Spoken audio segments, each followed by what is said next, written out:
Hello everyone, welcome back to my channel. Hopefully the sound is good, so let us know if you can hear me. And then I don't really matter so much as my guest today, because I am absolutely delighted, really delighted and honored to have three of my frequent guests together before we end this crazy year of 2024. And no introduction needed. However, I want to be professional at least once and introduce Mr. Andrei Martyanov, who is a prolific author, and he's also a fantastic expert on Russian military, not only Russian, but if you want to know about Russian mindsets and what's really going on, this is the person to go. Links are already down below the live stream to find Andrei. Mr. Larry Johnson, another fantastic geopolitical expert, and a former analyst at the CIA. So good to know, right? Someone like that. A has-been. I'm a has-been. Yes, and of course, and of course, the one and only Mr. Scott Ritter, who is also a very prolific author, incredible expert in military, American military, global military, who is a former UN inspector, who, if you have any questions about the danger of the nuclear weapons, this is the person to ask that kind of question. And all of you gentlemen, I truly, truly appreciate from the bottom of my heart, I mean it. I admire you all so much for your persistence, your courage, your dedication. It's not always easy. Sometimes we are simply not in the mood and we just don't want to talk about those things, but you keep on going. I counted before we started our live stream. Altogether, we have done 43 live streams this year. This is number 44, which is significant because my novel that Amazon removed, by the way, was titled 44 Becoming Self. That's another story. I had 12 live streams with Andrei, 16 with Larry, and 19 with Scott. So for all those hours, I came third. This is bronze medal, all right? Andrei, quality over quantity. Okay. So thank you so much for joining me today. Since we are in a pretty busy round table, three musketeers, as my audience was saying, are joining us. I'm not going to ask who is Athos, who is Porthos, and who is Aramis. That's a different story. I'm Porthos. I'm fat. Well, okay. I'm not quite fat, but I mean, so.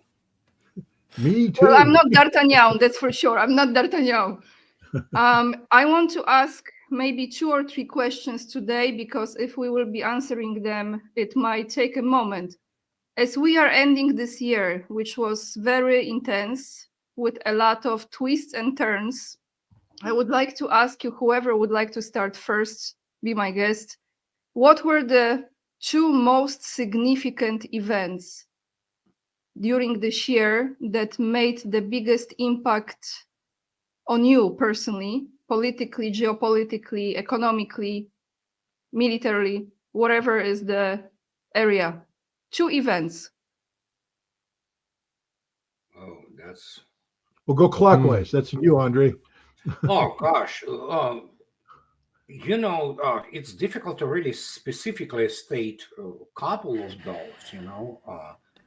But I think the one which just very recent, I think so, that really had an impact because it is the issue of, well, essentially the thing going out of control a little bit. Russians obviously will keep that, Russia will keep it within the, you know, basically boundaries of common sense, is the sinking of the Ursa Major vessel, civilian vessel, Abaron Logistics, and that was huge because it obviously was the terrorist act on the sea against the defenseless vessel. And we can only sit and, you know, basically discuss the possibility of, you know, who is the, you know, driving force behind it. We, of course, have some ideas about this. But this is the incredibly dangerous development, not in the sense that Russians will respond. Russians will respond. It's just that the fact that some people completely lost their marbles, and especially the most dangerous people are actually not in the United States, in Europe. And the second event, I would say, oh gosh, it's the same event, special military operation. It's in its dynamics. You look at how things develop, and but I think so. It's not the event; it's the breaking point when you understand that NATO is while not exactly paper tiger, is absolutely not the force to fight a real war. Let's put it this way. And that kind of unfolded this year specifically. And I made a video today about it. It should be up shortly after we're done. So precisely about it. This is when you understand that, yeah, the defeat is there. And the combined West has been defeated. The arrangement phase, which I call it arrangement phase, is in progress. Like Mr. Lavrov today comes out and says, no, there will be no Trump's plan or anything. We will finish off the, whatever is left of Ukrainian army, then we'll dictate the, conditions. And this is when you understand it's over, guys. Now they will try to obviously create Biden administration, rather not Biden administration, these two boys, the Sullivan and Blinken. They think that they're great, military leaders, which they are not, of course. And those people who consult them there, they really have no clue about real warfare. But they will try to create some kind of mess because they obviously face, after the election of Trump, possibility. I don't know how probable it is, but many of them should be behind the bars. So for the rape and a rape of constitution and rape of the law, and so basically, well, destroying very much of United States, whatever was left of what made United States great, So that's my two events. Yeah, my two would be first the trips to Moscow and St. Petersburg. Moscow in February, where you and I sat in the cafe at the Hotel Metropole and did one of those live streams. And then being in St. Petersburg for the International Economic Forum, which Scott was supposed to be at, but that was another, I'm sure will show up as well. I'm going to hate to preempt your major event, Scott, but having the FBI raid your damn house was a reminder that the United States has become the old Soviet Union in terms of persecuting people. But, being able to see Russia in both winter and summer, and to see Russia in its, admittedly, Moscow and St. Petersburg are not necessarily representative of all of Russia, but both were beautiful cities, both were clean, both were safe. You did not see a massive police presence anywhere. So it was a reminder that Russia is a real deal that the West doesn't understand. But the second big event, Trump's election. Now, whether it will bring any changes at all remains to be seen. He's surrounded himself with a pretty motley crew of characters that don't necessarily signal a change in policy. But he's also being lied to by the CIA. We now know that. And so he's going to have a pretty steep learning curve to discover that Russia means, when they said niet, they meant niet. No, they're not looking for, we'll just postpone bringing Ukraine into NATO. Not interested. Not interested. So don't even bring it up. It's not even a point for negotiation. Until the West comes to grips with that, I think Russia will continue to attrit Ukraine and attrit NATO. And at some point, NATO is going to wake up and, be, bare ass naked. Thank you, Larry. Thanks for putting that vision in my mind, Yeah. Larry. NATO's 80 years old, and now half the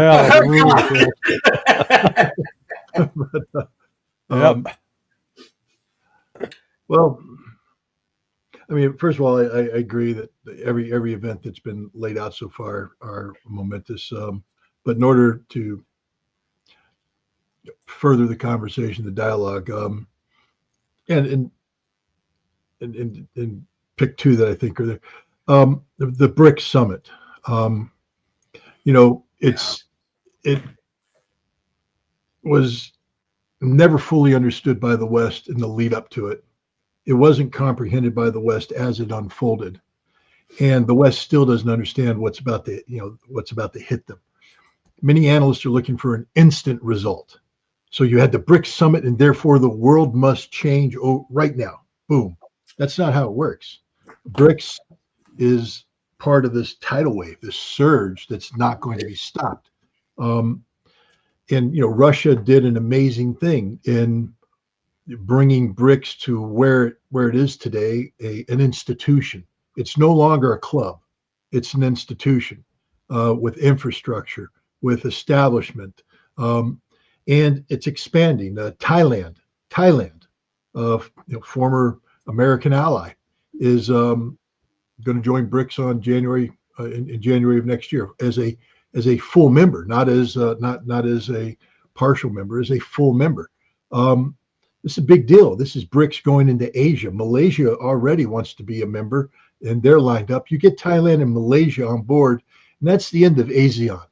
BRICS is dismantling the rules-based international order, especially that part of it which is predicated upon economic forum such as the G20. The G7 is already a joke when compared to BRICS, but now ASEAN and other, one by one, they're all going to topple as BRICS becomes the dominant economic forum. And again, BRICS isn't looking to be spectacular and flashy and confrontational. BRICS is just going to smother the world, and the world is going to have to adapt to BRICS. So I think the BRICS summit is a big one, and one that we still don't know the ramifications of, but I'm afraid it's going to be major, is what happened in Syria, the collapse of the Assad regime and what's transpired geopolitically, but also from a humanitarian standpoint as well. It changes so many things. There were, Israel was on a trajectory that wasn't looking good for Israel. Political chaos, domestically, isolated globally, defeated militarily. And suddenly overnight, Israel suddenly, got injected with a shot of adrenaline. And there's still a lot of problems in Israel. One of them is what's going to happen to Netanyahu. Man just came out of prostate cancer surgery. You don't live long after this. And he's going to die. And when he dies, there will be a power struggle between what passes for the moderate center of Israel and this empowered right wing that Netanyahu has turned into a government. This will not be, a quiet struggle. It will be a loud struggle. It could take on elements of a civil war, something that the Israeli President Herzog has been warning about since before October 7th. Iran was the axis of resistance leader. You had very notable people close to the Iranian government swearing that True Promise 3, the 1,000 missile strike, was coming tomorrow. It's going to happen. It's not going to happen. Iran right now has taken a completely different approach. Whether it will succeed, who knows? But right now, Iran is talking about avoiding conflict with Israel and negotiating a long-term settlement with the United States that could put Iran's nuclear program on the table. This is fundamentally different than what we talked about. Hezbollah, the undefeatable Hezbollah, the loaded pistol in the head of Israel, now seems to be isolated and diminished and becoming even more diminished.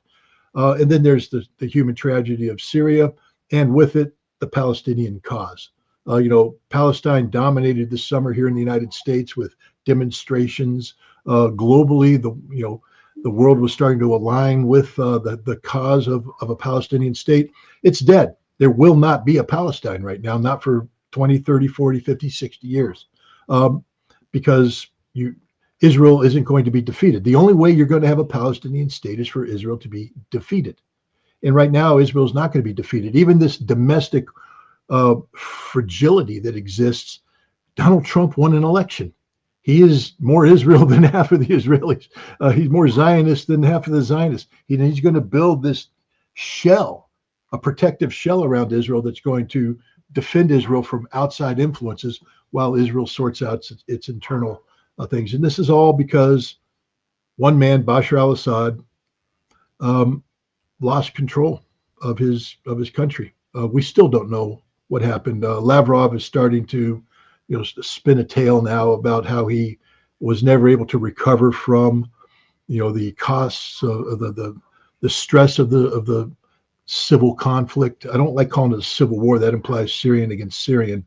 It was outside powers trying to overthrow the Syrian government. But Assad had to make many, many adjustments to survive, and he was not able to make the adjustments after survival, military survival, to survive politically. And he disappeared that quick.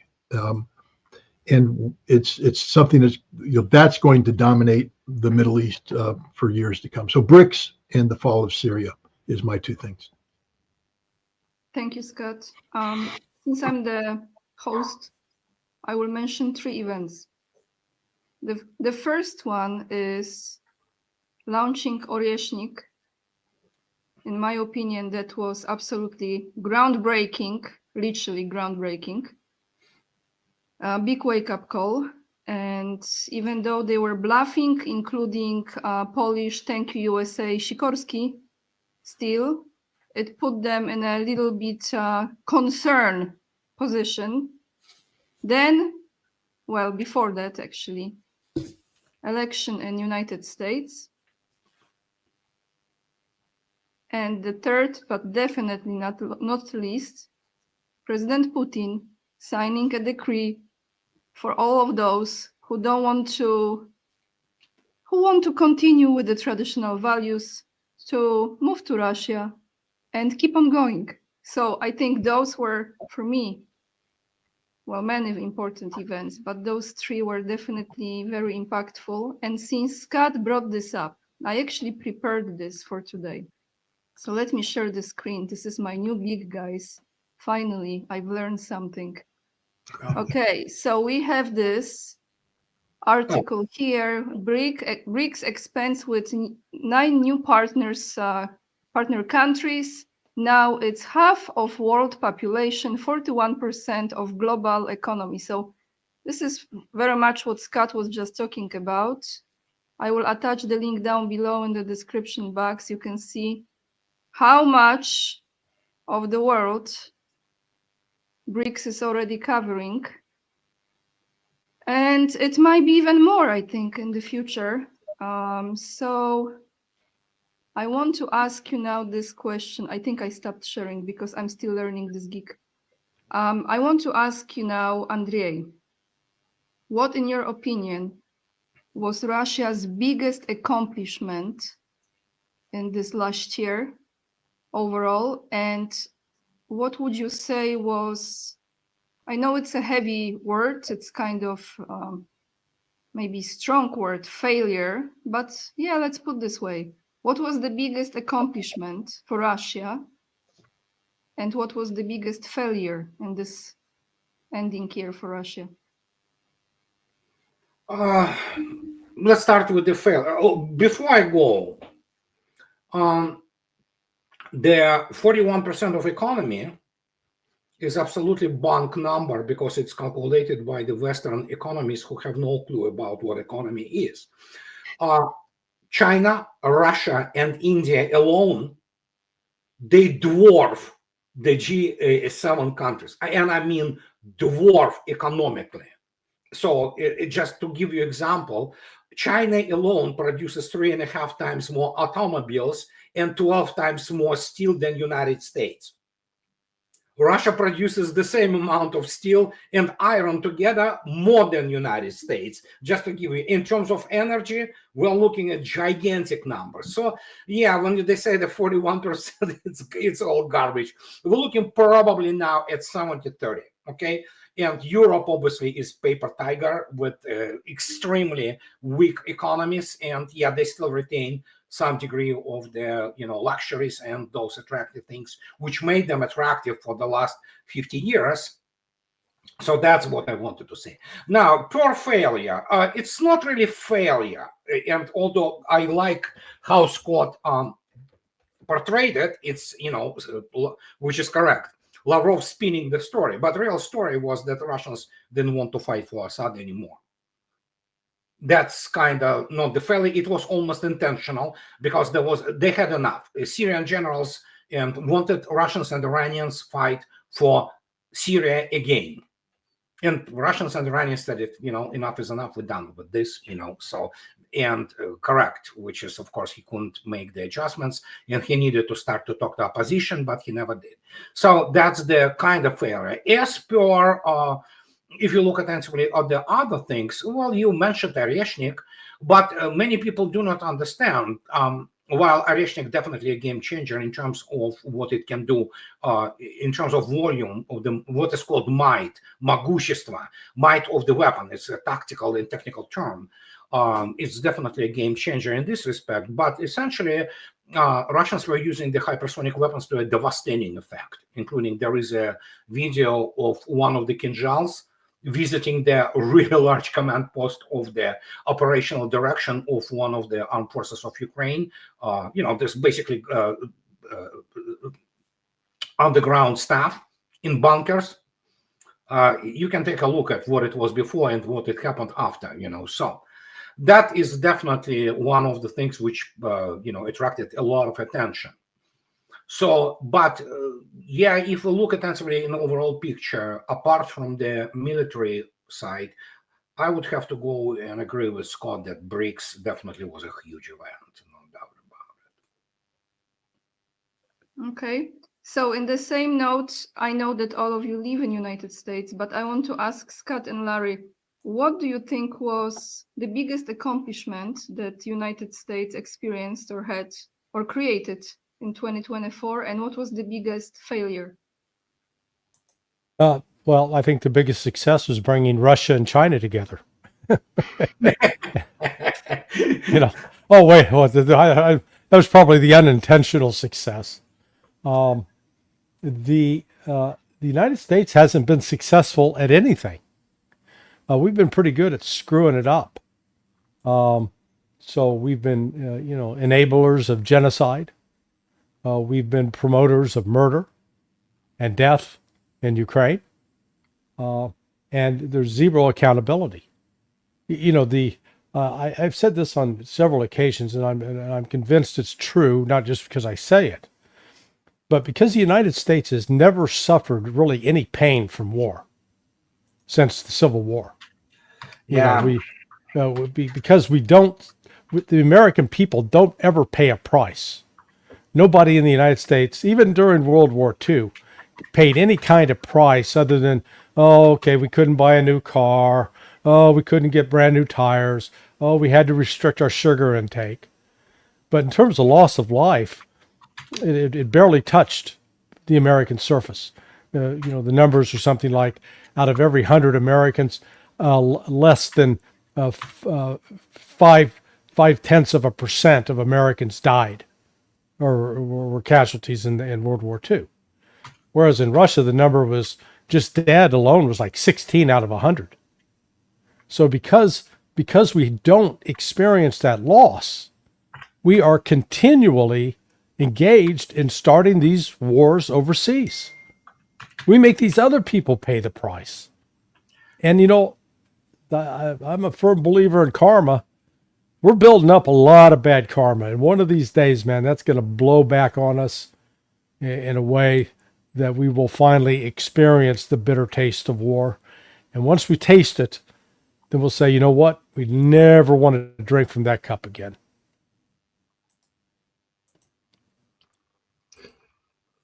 Well, I agree with Larry. We don't want to drink from that cup. I want to drink from that cup once. But unfortunately, I am going to go out on a limb here and say that America's greatest success in 2024 was democracy, and its greatest failure was democracy. And what I mean by that is what we saw was an election, and we saw the establishment, the deeply entrenched establishment. We call them Democrats, but it could have been the Republicans under certain circumstances. The establishment violating every democratic principle possible to ensure that they retained a hold on power. We didn't have one coup d'etat. We had two coup d'etats in the same party that left us with a candidate that nobody voted for. And they were promoting this candidate as the, is the face of democracy, of American democracy, when she wasn't. She was anything but the face of democracy. We saw the mainstream media sacrifice every journalistic value that could possibly exist as they, sold their souls to promote this non-democratic system as democracy. We saw a system of government take the scales of justice and weaponize them to destroy politically an opponent. We saw an assassination that still hasn't been explained yet, that I believe the establishment was involved in. Can't prove it, but I'm telling you what, if we had a trial with circumstantial evidence, you could make a very compelling circumstantial case about the role played by the government in trying to kill Donald Trump. And so America, in selling itself as this, and I'm not even talking about what we do abroad and all this stuff, in Georgia, where you have a democratic election, a fair and free election, where they vote for a government that the majority of Georgian people want. They disenfranchise American and European money. And we just can't accept that result. In Romania, where they elect a president, and the court comes in on its own volition because the intelligence service came and fed it garbage and said that election doesn't count. And then later on, it turns out none of the things the intelligence service said was true, but the court's standing still there. So the president of Romania has been elected, but because of pressure put on Romania by the West, they illegal. So, and this is all America. America destroys democracy. America destroys democracy. But this year, democracy won. Now, I'm not sitting here saying that Donald Trump is the perfect candidate, and he's not. But he's not the establishment candidate. And what we saw is that America adapted to the efforts of the establishment to suppress the will of the people. And the will of the people was able to manifest itself. It did it in unconventional ways. One of the big players is Elon Musk and X, this free speech platform that has transcended the way America communicates today in a way that has nullified the mainstream media's impact and ability to control an audience. There's good and there's bad in this, because we know that X is full of garbage as well as good stuff, but the establishment doesn't control it. And therefore, the people weren't able to have their minds totally rotted by mainstream media. I haven't done this in a while. I used to walk the halls of Congress, especially trying to stop the war in Iraq back in 2002. But, I did it again. And thank goodness I did it, because as ugly as American citizens lobbying their elected representatives is, and what I mean by ugly is it's hard work. I mean, you got to walk a long way, and you've got to meet and you got to talk. But what I saw was concerned citizens meeting with their elected representatives or their staff and being listened to respectfully. I saw people trying to find solutions through legislative processes. It's ugly, but I was left with the feeling that although democracy is broken in America, we can make it work if we're willing to put the work into it.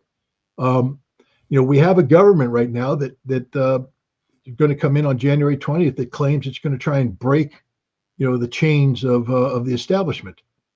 I hope they can. But this is different. No other governments come in.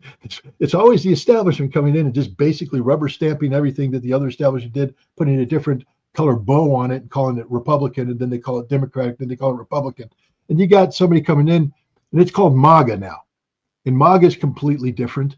And it's breaking the establishment. And I think the American people who supported MAGA are going to hold their representatives accountable for what they do. And I think you're going to see the kind of democratic movements where people actually go to Congress, where people go to their senators, where people insist on being listened to, and the representatives are compelled to listen to them, because this isn't the establishment. What happened in this election is populism. Populism. That means power of the people. And if the people believe they have power and seek to exercise that power, then they really do have power, especially with Congress. So I think America is trying to heal itself. We've got a long way to go, and we may be mortally wounded. We may not be able to heal, but what I saw is a nation that hasn't given up on its basic principles, a nation that at least has a significant number of people who claim to believe in the Constitution, claim to believe in, this constitutional republic and the democratic components of that, and are trying to make it work. So that's my effort to spin otherwise a very dismal report card on American democracy. Thank you so much, Scott. I appreciate this very much. And when you were saying this, you reminded me again, some people think I am 100% trusting Trump. No, I don't. But I definitely trust him more than I trust other creatures who are in Washington right now. There's no question there. But I remember when he was sworn in as a president, and that was actually during his speech. I know many people lie when they say things. However, I believe when he said it, that he wants to give power back to the people.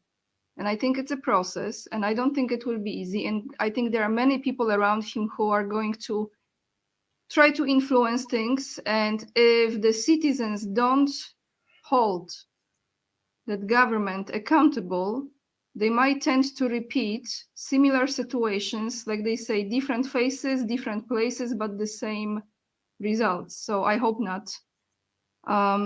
I would like to ask you, since we are four of us, this won't be too long live stream.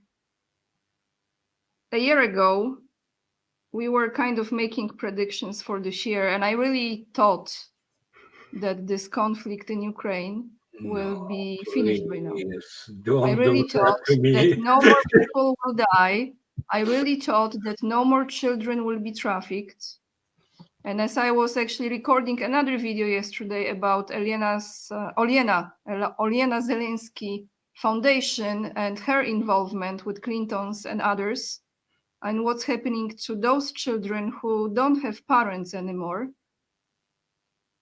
I want to ask you for this coming year, 2025, gentlemen. I know things are not certain, but is there anything within your soul that tells you that this might rather happen 90%? Are there events, in your opinion, or whatever is the case, agreements that might certainly take place in this coming year? Well, January 17th, Russia and Iran sign in Moscow a comprehensive strategic treaty which changes the whole outlook of the Middle East, because it's going to be not just political but military alliance, and that changes dynamics. Well, Iran was already on the receiving end, so to speak, so that's huge. Okay, now when we know that Pokrovsk is surrounded pretty much from the south, and there is the steppe, basically the flat, the space. You cannot create any kind of stronghold, so it's defended. That is why they're throwing whatever they have, on forces of Ukraine in this meat grind that they are consumed as we speak, 2,000 a day. So that's probably going to happen. But I want to go back to what Scott stated, because obviously I'm still, although I'm U.S. citizen and this is my country now, and I lived in the United States for more than 30 years. Many people accuse me of saying, "Oh, why do you attack Europe so much?" Well, United States, well, we know what is Washington. Okay, it's immoral, unethical, basically cesspool of people who pursue their own interests. But the point is, when they say, "Oh, as I am on the record for years now, Europe is done, it's over for Europe," So what shape it will take, that's completely different story. And they might even try to, but believe me, for example, in Germany, it doesn't matter who they vote in, it's going to be garbage anyway. So same goes for France. Globalists are all over there, and it's over. United Kingdom is turning into the third world country. But what about democracy thing? United States, that is why I always give United States the chance. And say people say, oh, you live here. Well, of course, I have vested interest in the United States. I live here. That's my home. Okay. But United States has something which Europe doesn't have. United States has a Bill of Rights, and which is supported by the Supreme Court, essentially. Europe doesn't have anything like this. They all talk about European democracies is bunk, it's baloney. And I totally agree with Scott that by electing Trump, we voted for Trump. Do you know how we voted for him? Like this. We went out and voted like this, but we voted for him because, and that is a huge determinant, so to speak, in the coming year. And we'll see, as I stated, I'm not hoping for much in terms of change, but I think so the logic and the power of the circumstances, so will convince the United States that it's about time if the United States wants to remain the great power among three. Again, there is three powers. It's United States, Russia, and China, and how they will arrange things, that's how the world will go, granted that, of course, Brics is becoming a massive thing. And in this case, that's my, if you wish, prediction, because as you know, I don't go out and make predictions on any kind of the events unless I have the 99.95% probability of them happening. So Andrei, can I just ask you here before Larry and Scott's answer? So you don't think that special military operation will finally end this coming year? No. It's active military. It depends. You see, that's the point. That's what Lavrov stated. Russia can go on for years, until it completely actually demolishes Ukraine. Ukraine is already, whatever is left of it is demolished. Essentially, their breeding stock, they have the last thing to go on, which is 18 to 25-year-olds, which they can draft around 160,000. It's about 4 months for Russians to deal with, and they will be gone. After that, Ukraine will cease to exist as the viable ethnicity or culture, because they will lose the breeding stock, because the main generation of between 30 and 55 of men in Ukraine have been killed or maimed. So there you go.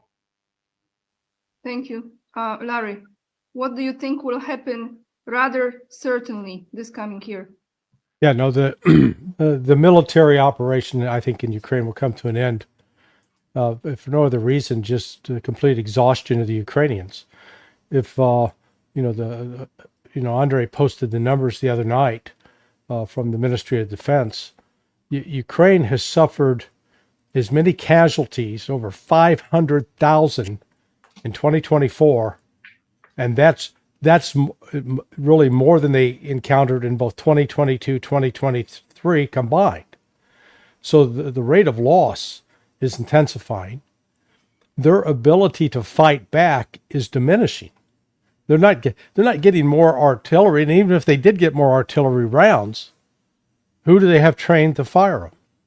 And so it's not even a matter of the West. You've got the problem on the one hand of the West being actually able to supply anything else, because the military industrial complex is sort of broken in that regard. But even if they could supply it, who's trained to use it? And we're not just talking about individuals trained. We're talking about units trained. They have lost that. You always have to have at least an 18-month cycle out for your replacements.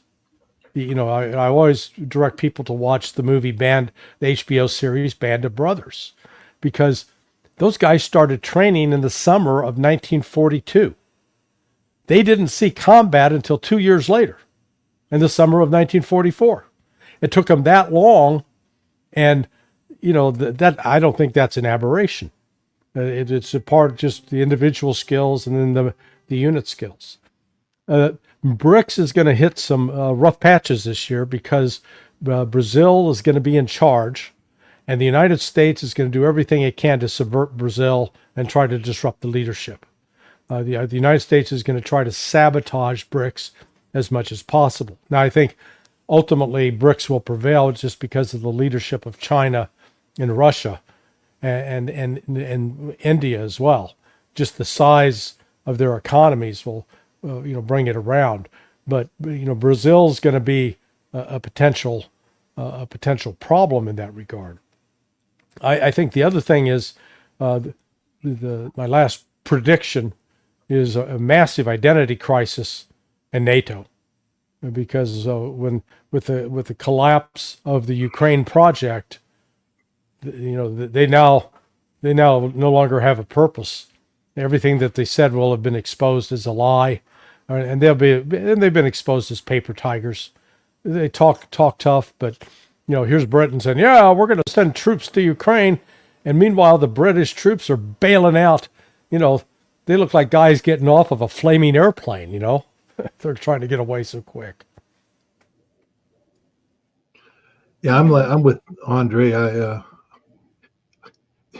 It's tough to make predictions, but let me just educate your audience here for a little bit. I'm not afraid to make predictions, but see, my status as an intelligence officer isn't based upon how well my analysis survives down the path, unless I'm called upon to make a 5-year prediction. See, I'm a combat intelligence officer. My job is to brief my commander on current status of events and give him what I think the enemy is going to do. I lay out the top 5 probable courses of action. I give analysis based upon it.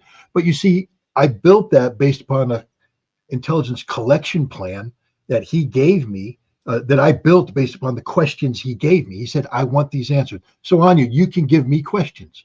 Boom. My job isn't to say, well, Anya, I don't want to answer those because that's tough. My job is to say, okay, give me a second. Boom, boom, boom. I call people up. I collect the data. I come back and say, okay, Anya, based upon the information I have, I believe that this is going to happen.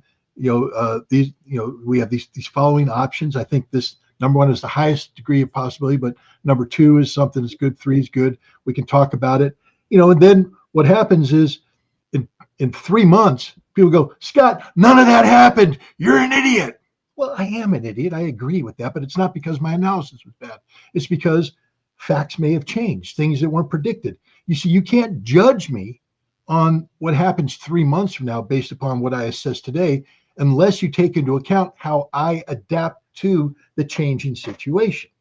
You can make an analysis based upon, for instance, in 2022, you could talk about Ukraine's ability to sustain a conflict based upon 2021 and early 2022 American provision of assistance. So if we're talking, $250 million worth of javelins, I can sit there and say that ain't enough to stop the Russians, and therefore the likelihood is that Russia's going to. But then you inject $45 billion, which was the new Lend-Lease, and you have to go, well, changes the situation. So now I have to adapt my analysis and move on. And that's just the way it is. And then there's another thing too, and it's just called ground truth. I'm experienced, Larry's experienced, Andrei's experienced. We all have our experiences, and we're prejudiced by our experiences. So when we talk about things happening, we go back on our experience. You say, okay, the last time that happened, it was about this time frame. I'm trying to push logistics through this port. The container flow rate is X. Ships can disembark this way. Calculation, da da da da. And so you give an analysis. You say, I think that by in a month and a half or 2 months, the correlation to power will be this, that, and the other thing, and then we should see the following happen. But then what happens is, we didn't take into account that right after I made that assessment, refinery in position X that produces the diesel got hit, or malfunction. There's not enough diesel gas to move the trucks. Suddenly things slow down on the logistics front. Putin has a political problem in Novosibirsk that he has to run off to and solve, takes away his attention. Decisions don't get made. Basically, I predicted a machine to be spinning with grease. I didn't predict the sand that was going to be poured into the machine to create the friction and slow things down. And this is just the reality of it. So I'll make predictions, but understand that these predictions will change. Sand will be poured into the gearbox, so it has to be cleaned out, and new things are going to happen that we can't predict right now. Anybody who makes a prediction predicated on what they think Trump is going to do is guessing, because we don't know what Trump is going to do. Trump doesn't even know what Trump is going to do. What we can do is say what we think the Russians are going to do, and we're on better ground there because the Russians have been very forceful on that. But even then, we don't know right now. Has Putin made the strategic decision to limit the territorial acquisition to Kherson, Zaporizhia, Lugansk, and Donetsk and Lugansk? There's been some hints that he may be looking at adding Odessa and Kharkov, maybe Sumy. If you're adding Odessa, you got to add Mykolaiv as well. But no political decision has been announced. So, it's very difficult to talk about this. I believe that the Russians, when you take a look at the state of their economy, inflation rates, et cetera, the employment factors, the need as the war goes on to mobilize even more men. Russia has it's not a bottomless pit, but some people, there's 1 million men right now ready to be mobilized in Russia that haven't been mobilized. And if the conditions are right, if the pay is increased just a little bit more, that's 1 million people ready to volunteer, not to be dragged off the streets, volunteer right now to go and fight. Russia will not run out of men. Russia will not run out of ammunition. Russia will not run out of anything. So Russia will go forward, but there are societal and economic consequences to this war continuing for as long as it does. And about the summer of 2025, many analysts predict that Russia is going to hit a crunch point where some decisions are going to have to be made about, what happens for the next 2 or 3 years. I believe Russia wants the military aspects of this conflict to be wrapped up by then, meaning that the major decisions have been made. The Ukrainian army is defeated, etc. And so I think Russia is going to make a push for that. But Russia has never been one to point to the calendar and say this has to happen by this date. They're not geared towards achieving something by the calendar. They're geared towards achieving an operational result. And Russia has said they're going to achieve all of their operational results. I believe Russia is serious about this, and I believe Russia is going to do that. I believe that Donald Trump is going to create the conditions that either dramatically weaken NATO or destroy NATO. And I think this year we will see some radical changes with NATO. I believe NATO is going to try to impress Trump by spending money they don't have, further collapsing already collapsed economies. I think we're going to see changes in Europe. There's a good chance that the Alternative for Deutschland is going to win the election this spring. Well, I mean, Andrei, this immigration thing is destroying Merz, destroying, and he's not going to recover. It's not going to get better. There's no magic wand in Germany to go make the immigration problem go away. It's only going to get worse. Yeah, and absolutely. the worse it gets, the more viable AfD becomes. And No, so, in Eastern Germany, but undeniably, they have very strong positions in former GDR, no doubt about it. But the reason I smiled is because this famous peace-loving and left-wing Sarah Wagenknecht, oh my God, just turn around and within 2 days, suddenly she comes out, Russians are aggressors, war criminals, and like, wow, that's Germany for you. So no matter who they vote, that's going to end up pretty much. No, but I do, I do believe that they are serious about if not breaking their relationship with the EU, weakening their relationship with the EU. And that's the end of the European Union. I mean, you'd watch these debates that are taking place with van der Leyen and others. It's a travesty because they're not real debates. It's artificial democracy by people who aren't supported by anybody. When Germany goes, there's nothing going to hold the EU up. France is on the verge of going. And again, we talk about NATO. Romania. How is Romania going to deal with the fact that this president won an election? And this is a president that said, I'm kicking NATO out of this country. And you're going to start to see more and more of this in Europe until Europe gets divided into nations that don't want to have anything to do with NATO or the European Union, and nations that have defined themselves based upon NATO and European Union and are going to dig in harder, but just weaken themselves economically because it's not sustained. So my prediction is that we will see a dramatic Russian victory by summer on the battlefield. What the political outcome will be, I don't know, but I will say this, that Russia will get everything it wants. Russia's not going to yield on anything that it wants. There's some nice to haves, and maybe Odessa is a nice to have and Kharkov is a nice to have. We don't know. I don't know where they're going to go. And I see that the European Union and NATO are going to become fatally injured this year, fatally injured. They're not going to recover from it. When Mark Rutte became the Secretary General, I said he's the last Secretary General of NATO there will be. And I continue to believe that that is the case. There won't be another Secretary General. He is basically the captain of the Titanic. The Titanic has hit the iceberg, and he's going down with this ship. Thank you so much, Scott. And we have a few more minutes left. I want to say, just to remind you guys, as you know, next year, Maria Zakharova has already stated this. The Minister of Foreign Affairs of Russia has already stated this.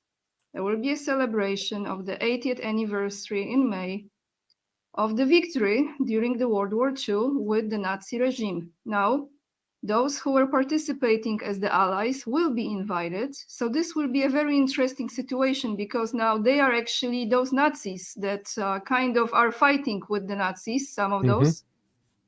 I just feel that we're gonna see the contrast between the countries, well, especially Russia, China, those BRIC countries, and the Western countries, especially European Western countries, sharpening.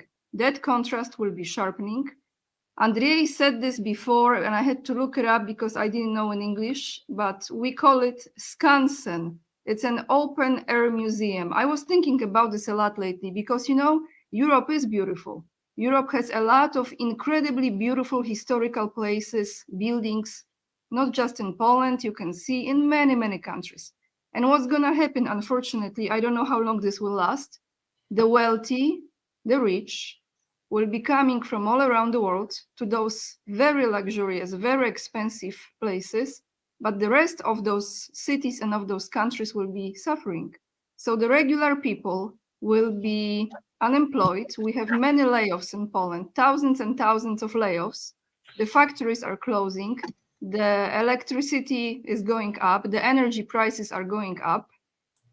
So like I say, the contrast will be sharpening, and the East will look different than the West. And also the problem here is this. A lot of people think, oh, Trump won in the United States, silky smooth, all gonna be good. He will come to Poland, fix it. He will talk to Duda, as Lukashenko calls him Dudu, and everything will be fine. Well, not necessarily, because Trump, America first, just as a reminder, well, I hope that will be the case, America first, like Putin, Russia first, and each country is supposed to have the right people with the backbones who represent the people of the country to take care of the country. I don't want American president to fix Poland, nor I want Russian president to fix Poland. And I think this is where the problem lies, because people are waiting for someone to come from this or that. Doesn't matter. That's just my few cents here. I want to end this fantastic live stream with you. Very, very grateful for your time with an important question. I believe if there are wishes made from the heart and they are genuine, they come true. So what me and my audience can wish you in this coming 2025? Specifically, what you mean? Us personally? Yes, what No, can I wish you? for killing to stop. Obviously, that's my. That's the only thing which I care about. In a sense, as much as the Zelensky regime, for example, is criminal, as a criminal those who support him from Washington or London, they are war criminals. They are criminals against humanity. But I wish for me to experience, to see the end of killing, because obviously when understand what is happening. And you know what? Wish me to observe how Mr. Blinken or Mr. Sullivan or whatever the rest of it will be dragged to the court of law and will be put I wish you behind this. bars where they belong. Okay? Some of them deserve to be hanged by the neck until dead, So because my country, which is, of course, I'm being Russian, I obviously support Russia. I'm proud to be Russian. But my country is the United States. And what this Obama administration in the different iteration, this was the third iteration of Obama administration, they did to the country. I mean, this is crime. They destroyed pretty much everything what was good about the United States, which was not absolutely all this, fancy, oh yeah, the best fighting force in the world. No, United States was always great, as one of my people who commented on my discussion board stated. The greatest United States was when it was behind the plow, not behind the machine gun. And when I look attentively, for example, what has been done to Boeing, which is the pivotal company, we live by Boeing. Here, they destroyed the company. Who's gonna answer? I wish you this, Andrei. And everything confiscated, by the way. Yeah. Hey, Sorry. what I want is to have a complete breakdown of all the Israeli combat aircraft. That they're all grounded, because if that happens, the killing in Gaza is going to diminish significantly, and plus it will prevent Israel from committing suicide by trying to attack Iran. So, I'll go for something simple, just because they're flying F-35s, and those things are, ticking time bombs as far as being airworthy goes anyway. So let's just that all of a sudden they stop working and they can't get them in the air. And then Israel has to say, well, maybe we need to find some other way instead of just killing women and children. Thank you. What do I want? I'm going to be selfish here, but it's not really that selfish.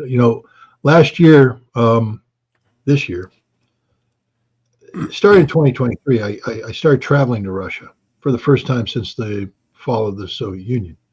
And it was a project that began with a conversation I had with Andrei Martyanov, the Russian ambassador to the United States, about Russophobia. And we were talking about, the problem of Russophobia in the aftermath of the special military operations. Just superficial things, like if you go to the Metropolitan Museum of Art, how they recategorized Russian artists as Ukrainian artists, just things like that show just a flagrant ignorance about history and such. But it also reflects on the mindset of the American people, that we're being taught to diminish Russia, to hate Russia, to fear Russia. And the main reason is because we didn't understand Russia. We were ignorant of Russia. And so together with a fantastic man, Alexander Zuryanov, who's in jail right now, and that's a whole separate case, the travesty. When everybody's like, Scott, you don't ever criticize Russia. Well, I criticize the hell out of Russia, but there's a time and a place and a way to do this that doesn't put somebody who's my dear friend in harm's way.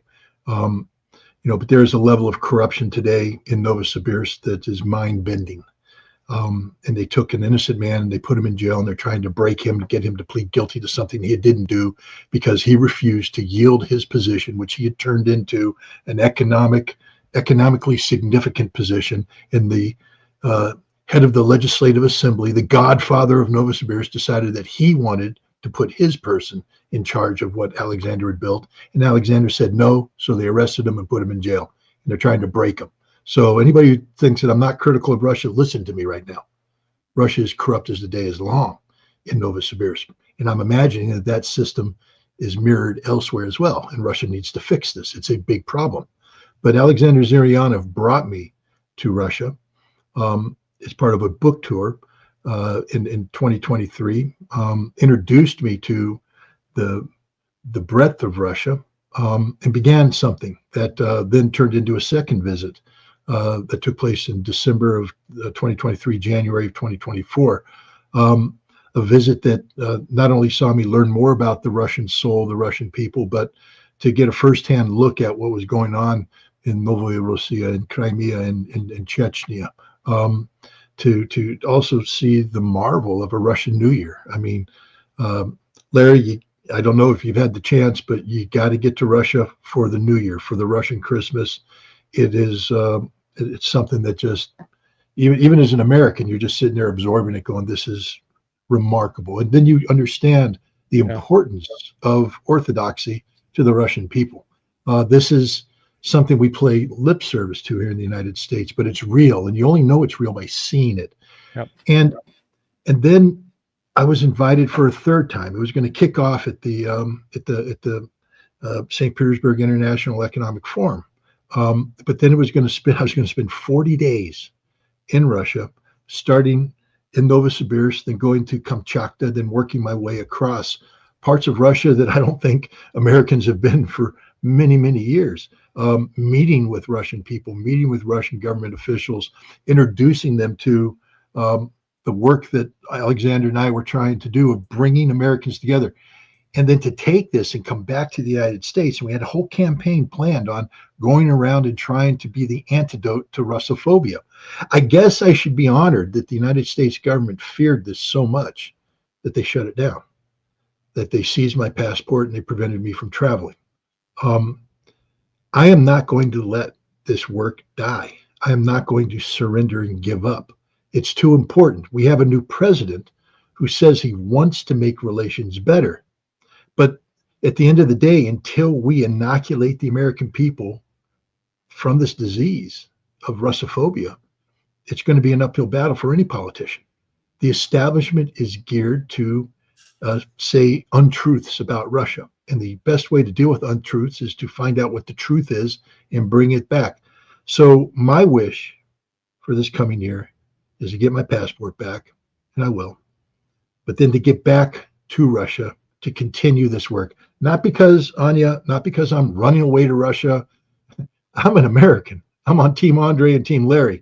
You cut me and I bleed red, white, and blue, baby. It just is what it is. People can be critical of it. They can condemn me for it. I don't care. I am what I am, and I'm a proud, patriotic American citizen who believes that the United States is best served by having good relations with Russia, and believes that the only way we have good relations with Russia is if we do what JFK said for us to do in his speech in June of 1963, to have empathy, to get in their shoes, to see the world from their perspective. And so that's what I want to do. I want to see the world from the Russian perspective, learn more about the Russian people, the Russian nation, what makes it tick, and then come back and help educate the American public on this, so that if the politicians ever do open up the door for the possibility of peaceful coexistence, the American people might be intellectually prepared to take advantage of that. So if you guys can wish that for me, I'd be deeply grateful. That's the wish, Scott. Thank you. Thank you so much for joining me today. I want to say one more thing before we end this live stream. I wish all of people on this planet to unite when they see what atrocities have been happening to children, that will lead them to the truth, who really the enemy is, and what their governments have been involved in. And when that happens, what party you belong to will not matter. What nationality you are will not matter. What religion will not matter, because if you are a human being and you have heart, and even if you don't have children like myself, you will stand for those innocent ones, and you will understand what we are really fighting with, because there is no mistake in this when President Putin talks about that family is important. Actually, this year was the year of family, right, Andrei, in Russia? I think President so. Putin Yeah. announced this year. Yeah. Yes, there is a reason, because as you know, if you are gender number 97, you don't really produce children, right? So less and less children, the nation doesn't exist anymore. There's no more nation. Then we don't have to argue who is better because there is no more nation. I wish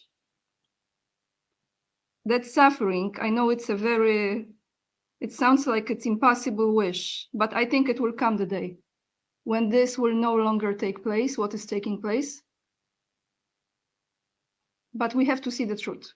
So I wish all of us and my guests a lot of health, physical, mental. I wish them strength, financial strength, emotional strength, good energy around them, divine protection that is always the best because it's invisible. And I wish them to keep on going and be with us for another year. So thank you so much for joining us today. Thank you. Yes, and the book. Yeah. Yeah, we have to. Now, we have what's important about this book is that even though it says Scott Ritter and Anya Kay, it also says Andrei Martyanov and Larry Johnson. This is a collaboration of all four people here.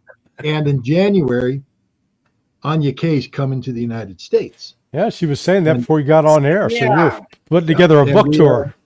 We have a fantastic tour happening. If you go to scottritter.com, the events are already being advertised. We have 3 guaranteed venues and a potential 4th venue that we're working on.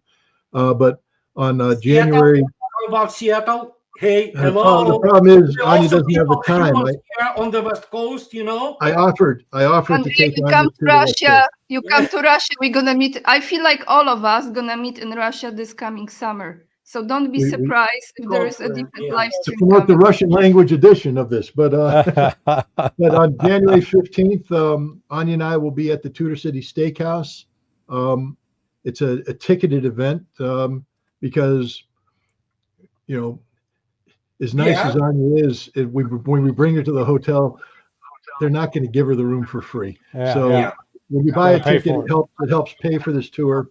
But it'll be a wonderful event on January 18th. Anya, you don't know this yet, but it's not a book event, but you and I are invited to an event at the Busboys and Poets venue. It's a New Year's event where the owner wants to bring people in just to have a gathering to talk. But then you and I are going to have our book event the next night at Busboys and Poets, 14th and V Street, their flagship facility in Washington, D.C. Yep. And then we're taking Anya to Poughkeepsie, New York. If you've seen The French Connection, you'll know that there's the mention of Poughkeepsie there. But Poughkeepsie is also home to Farmers and Chefs, a fantastic restaurant. And again, it's a ticketed event. You know what? You just continue to rub it in, looks like, you know. Just, it's so hungry, me sitting here. No, but Andrei, I'm so honored. Everything's not organized. Maybe we'll do a fundraiser to get Andrei to fly out to. No. I mean, I can fly myself. But no, Well, you're invited, both of you. If you're able to make it to any of those, you're invited to come up on the stage and because Anya hasn't told us, but this is going to be Anya's basically going to do her podcast live, and it's going to be we'll talk about the book, but then she's going to interview me, and then I get to interview her, and the audience gets to ask questions, and then hopefully they buy all the books and we get to sign them. But it's a and wonderful then opportunity. I can make a chai in Russia for all my guests when you come, because that is the goal. This is for my little dacha, everyone. That's right. And keep that in mind for those who buy tickets, or even if you can't buy a ticket, you can still go and donate money to this effort. But look, we're going to pay this money no matter what. Anya deeply deserves this opportunity to come to the United States and have this book tour. But I'm just bringing it up because it's the start of a new year. One of the big issues going to be talked about when Trump comes into office is Ukraine. And this book is very approachable, readable, and it it's a comprehensive look at the issues that are being addressed as Trump comes in. So it's a very important book for you for people to read. And I think it's great to have Anya come in and help promote not just the book but the ideas inside. And again, my dream would be to get Andrei and Larry together as well. Maybe, guys, we can talk about this and surprise Anya something in Washington. Not Washington, D.C. How the hell do you get a hotel in Washington, D.C. on the inaugural? Anya, you don't understand the miracle that took place, because Anya's like, I want to be in Washington, D.C. for the inauguration. I went, Anya, you ain't getting a hotel in Washington, D.C. for the inauguration. And then we got her one. So now I have to manifest the tickets, Scott. Now I have to manifest the tickets. But it's okay. I can be far away and just watching what's going on. No.